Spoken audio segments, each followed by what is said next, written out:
Issue સામે આવ્યો છે કંઈક રકમ 1 કરોડ ઉપરની ખર્ચ કરાઈ છે. કેલેન્ડર કયા પ્રકારના બનાવવામાં આવ્યા છે, કેટલો ખર્ચ થયો છે અને હકીકત શું છે? રાજકોટ મ્યુનિસિપલ કોર્પોરેશન એ સેવા સદન છે.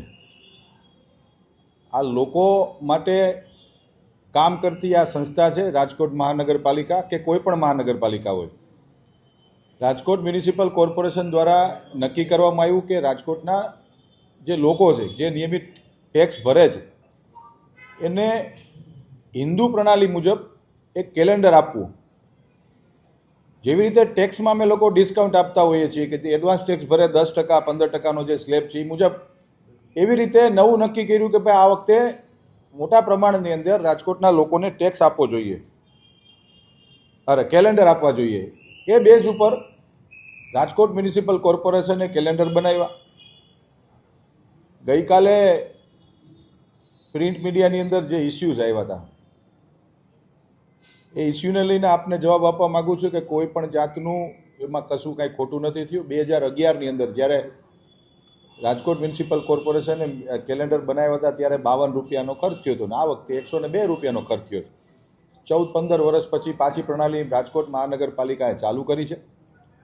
આ કેલેન્ડર છે મિત્રો, આ કેલેન્ડર રાજકોટના લોકોને ખૂબ યુઝફુલ છે. આપણે જોઈ શકીએ છીએ કે ઘણી કોઓપરેટિવ બેન્કો, ઘણી સરકારી સંસ્થાઓ કેલેન્ડર બહાર પાડે છે.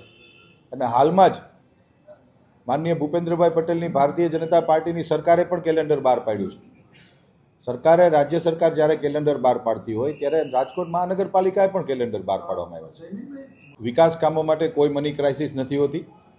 રાજકોટના લોકોનું મેં પહેલાં કીધું એમાં સેવા સદન છે. રાજકોટ શહેરનો સર્વાંગી વિકાસ કેવી રીતે થાય એના માટેની જવાબદારી અમારી હોય છે. કોઈ મની ક્રાઇસિસ છે નહીં. સરકાર દ્વારા પૂરતા પ્રમાણની અંદર રાજકોટ મહાનગરપાલિકાને નાણાં આપવામાં આવી રહ્યા છે.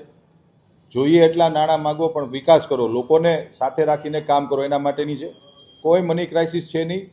માત્ર અમુક લોકો આ પ્રકારની જે વિષયો લઈને રાજકોટમાં ફરી રહ્યા છે, એમને પણ હું કહેવા માગું છું કે તમે અહીંયા આવો સાર્વજનિક સ્વરૂપની અંદર, હું તમને હિસાબ બતાવું રાજકોટ મહાનગરપાલિકાના. કોઈ મની ક્રાઇસિસ નથી. રાજકોટની જનતા માટે અમે લોકો કામ કરી રહ્યા છીએ.